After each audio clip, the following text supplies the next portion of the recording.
Всем нихао! Недавно я снимала мини-обзор на китайский супермаркет, в котором продаются не только прикольные всякие сладости или чипсы со вкусом клубнички, но и всяческая дичь. Вот такая, например, живность, которая уже не жива. Вот сегодня будет мукбанг, который мы заслужили. Если честно, я не знаю, зачем я в это ввязалась, но вот на момент съемки этого видео у меня 21 подписчик. Ребят, это для вас. Давайте-ка начнем с чего-нибудь более-менее съедобного. Начну, пожалуй, вот с такой штучки. Когда я покупала ее, я была уверена, что это куриная лапа. Ну, посмотрите, очень похоже, да, на упаковке. Но оказалось, что это куриная шея. Я в детстве столько супов съела с этими куриными шеями. Пахнет как тушенка. Она чуть-чуть остренькая. Если кто-то из вас ел куриные шеи, вы представляете, что это такое. Там довольно мало мяса, но оно такое очень приятной структуры. Это вкусно. Куриная шея состоит из множества таких позвонков, косточек. И в этой шее они настолько разварены, либо ее коптили, очень долго томили, что эти позвонки можно спокойно прожевать и съесть. Они не кажутся такими сухими, как обычно. Вкусно. 7-8 из 10. 8 из 10. Мне понравилось. Теперь давайте тогда уж к настоящей лапке перейдем. Зачем нам эти фейки, да? Такая вот лапа. Довольно аппетитная. Для кого-то омерзительно. Мне, честно, пофиг. Пахнет как запеченная курица. Она тут еще такая немножечко в желе, как будто. Пробуем. Я не понимаю, как это есть. Она абсолютно не острая. Она абсолютно не острая, но ее невероятно неудобно есть. Обгладывать каждую косточку. Эти косточки не разжевываются, в отличие от шеи. 2 из 10. Больше я бы не стала покупать. Что следующее у нас будет? Написано, что это соевое мясо. Но от сои на самом деле там нет ничего. Я такое уже пробовала, что-то подобное. На самом деле это сделано из муки. То есть это просто мука, куча приправ и очень много масла.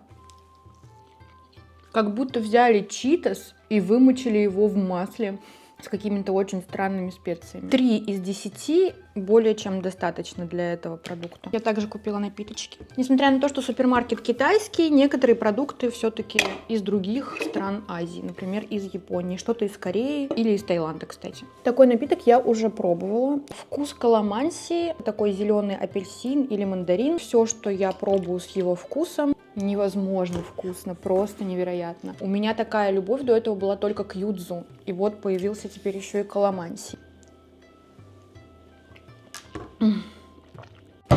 Так вышло, что я случайно каким-то образом набрала кучу веганских продуктов. Я подумала, что это какое-то, не знаю, мясо. Оказалось, что это веганский стейк соя. И что-то мне подсказывает, что опять к сое это никакого отношения иметь не будет, что это просто мука. О, нет, ребята, это правда похоже на сою. И еще немножечко на кошачий корм. Это прикольно. Чуть-чуть пряно, немного остренько. По структуре и вкусу напоминает вот эту корейскую спаржу, которая на самом деле делается из пены соевой. Значит, это точно соя, раз так похоже на эту спаржу. 5 из 10. В целом, если это рассматривать как веганскую альтернативу каким-то снекам, закускам, можно даже больше поставить, чем 5 из 10. Я не знала, что это такое. Выглядит как какая-то мерзость. Когда-то давно я попробовала говяжий рубец. Вот в примерно такой же упаковке. Выяснила, что такое рубец, что это какая-то часть желудка, кажется, коровы. Я подумала, что это то же самое. В переводчике я узнала, что это вегетарианский волосатый живот. Конечно же, мне стало еще интереснее. Пахнет так же, как и все примерно предыдущее, что я открывала. Выглядит опять как какой-то кошачий корм. Это вообще неплохо. Остро. Кажется, меня об этом предупреждали. Нормально. Тоже 5 из 10. Ну ладно, я лично от себя поставила бы 6 из 10. Далее. Это кальмар на шпажке. И это прям кальмар-кальмар в своей первозданной природной форме. Как кальмар может быть невкусным? Ну, может и может. О, блин, опять остро. Ну, знаете, это остро. Это странно пахнет. Это кальмар по текстуре. Стала бы я покупать его еще раз? Нет. 1 из 10. Раз уж мы начали пробовать кальмаров, давайте попробуем и такого кальмара. Упаковка красная, мне это не нравится. Потому что это, скорее всего, означает, что это тоже будет адски остро. Пахнет это так себе. Выглядит, если честно, тоже так себе. Еще он очень твердый. Не понимаю, то ли он чем-то фарширован, то ли он фарширован собственными кишками. Я не знаю, что это такое. Кишки — это его внутренности. 3 из 10. Это не мерзко, это не супер вкусно, но необычно, попробовать можно. Следующий лот — утиные желудки. Интересно, а они внутри пустые? Или с тем, что утка съела перед тем, как ее... Пахнет как собачий корм. Да, я их различаю. Очень жесткая, сложно откусить. На вкус абсолютно никакой мерзости нет. В целом, если вы спокойно относитесь к субпродуктам, таким как печень, куриные желудочки, сердечки, нормальный снэк, прикольный. Никакого специфического вкуса, как у печени, например, вообще нет. Поэтому можно попробовать, если вам интересно. Это блюдо вообще-то нужно еще готовить довольно продолжительное время. 12-15 минут. Давайте-ка мы его сейчас сразу и заварим. Саморазогревающийся рис быстрого приготовления с цыпленком гунбао. Я что-то подобное уже пробовала. Это была какая-то китайская лапша. Это было омерзительно на вкус. Поэтому я решила попробовать еще. Здесь пакетик с рисом, 2 пакетика с водой. Вот одна какая-то из них съедобная питьевая вода и какая-то для нагревательного элемента. В этом пакетике, видимо, всякие мясные штучки, овощные штучки. Суповая основа, наверное. И сам нагревательный, собственно, элемент. Для начала кладем нагревательный элемент на дно нашей упаковочки. А как понять, какие соответствующие пакеты с водой? Давайте попробуем перевести.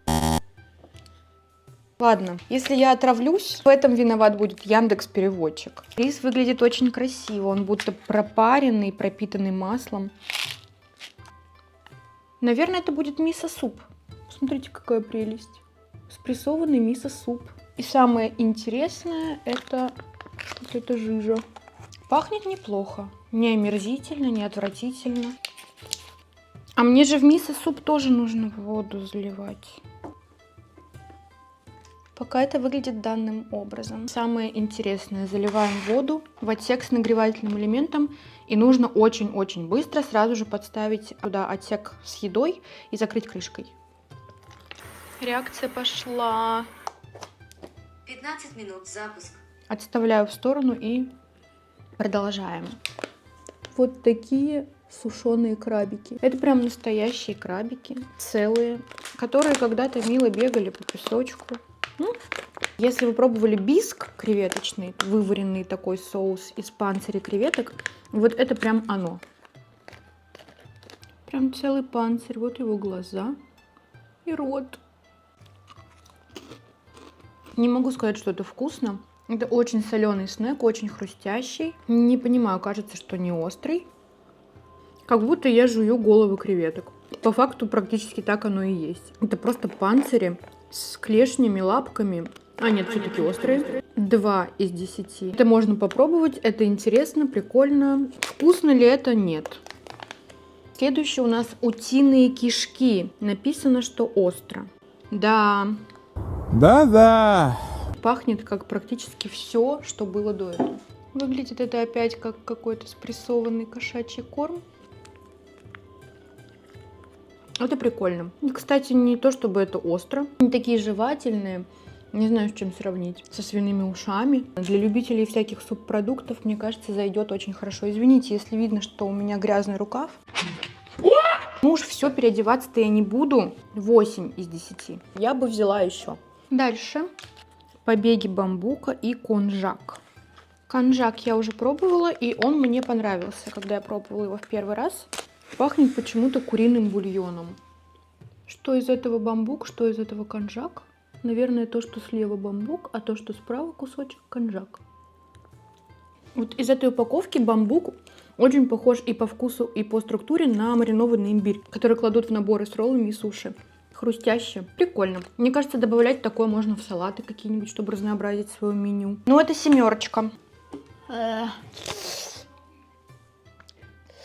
Давайте откроем другой напиточек какой-нибудь. Есть вот такой интересный. Японский с ацеролой. Я не знаю, что такое ацерола. Яблочно-сливовый сок. Следующий у нас хрустящий говяжий желудок. Написано очень остро. Ну ладно, лучше остро, чем личинки. Пахнет неплохо. Ничего нового по структуре. Желудки, кишки, все примерно имеет одну и ту же структуру, приятную, жевательную. Вот блин, если на чем-либо азиатском написано очень остро, это правда будет очень остро. Да ладно, на самом деле не так уж и остро, просто острота к предыдущей остроте у меня накапливается на языке, мне кажется, никаким напитком я это уже не смою. Момент X. Нет одного вида этой гадости, просто посмотрите, они настоящие. Это точно не веганские личинки. Это куколки шелкопряда. Жареные куколки шелкопряда. Мне плохо от одной мысли. Я боюсь насекомых. Страшно боюсь насекомых. Господи, помилуй. Я это даже нюхать не хочу. Ладно, у нас таймер прозвенел. Открываю. Вау! Это выглядит как полноценный обед. Выглядит очень классно. Пусть чуть-чуть подостынет, потому что это адски горячо. И как раз будет чем себя утешить после этой гадости. Это пахнет не менее омерзительно, чем выглядит. Господи, какая гадость! Ну как это можно есть вообще? Если вы даже после этого лайки мне не поставите, я не знаю, после чего вы мне их поставите. Я поставила бы памятник себе за это, честно. Давайте, фу, я не знаю даже, какую из них выбрать. Они все просто отвратительные.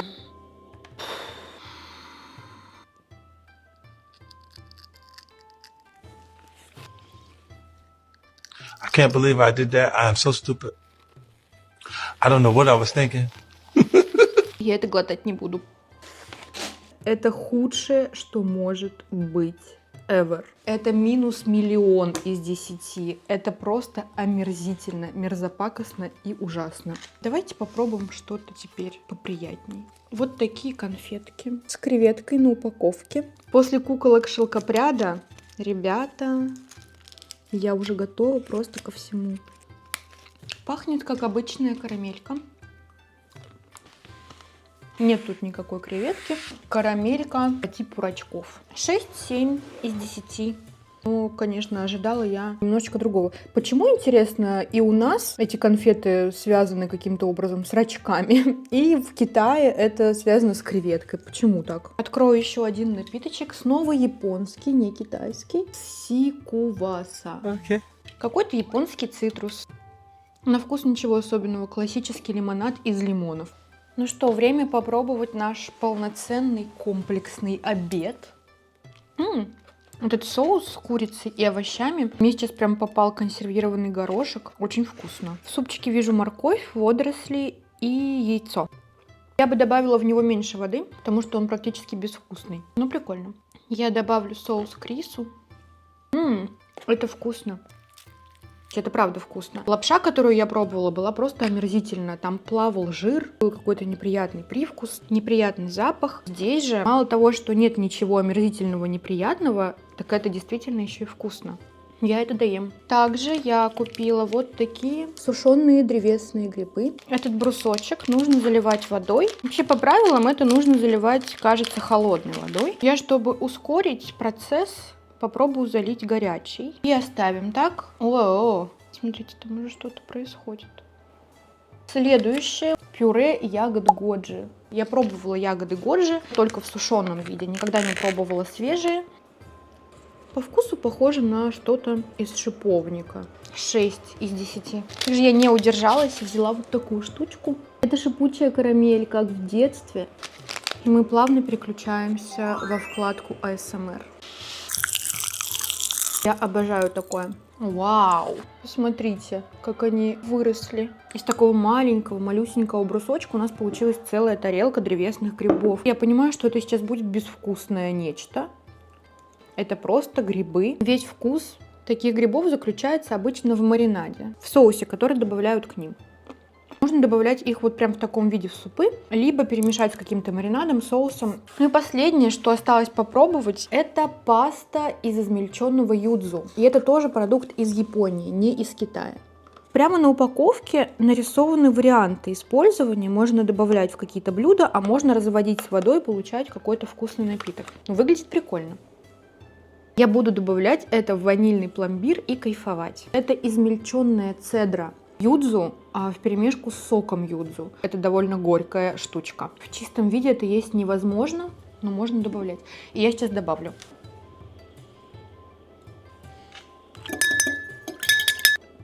Пахнет очень вкусно, но если вы хотите сделать из этого лимонад, нужно добавлять какой-то подсластитель, будь то сахар или сахарозаменитель, потому что это просто очень ароматная, насыщенная водичка получается. Это 100 из 10. Дорого, но стоит того. Ну что, надеюсь, вам понравилось смотреть на мои страдания. Ну и также напишите, что вам еще интересно было бы попробовать, а точнее протестировать на мне. Пишите комментарии, ставьте лайки.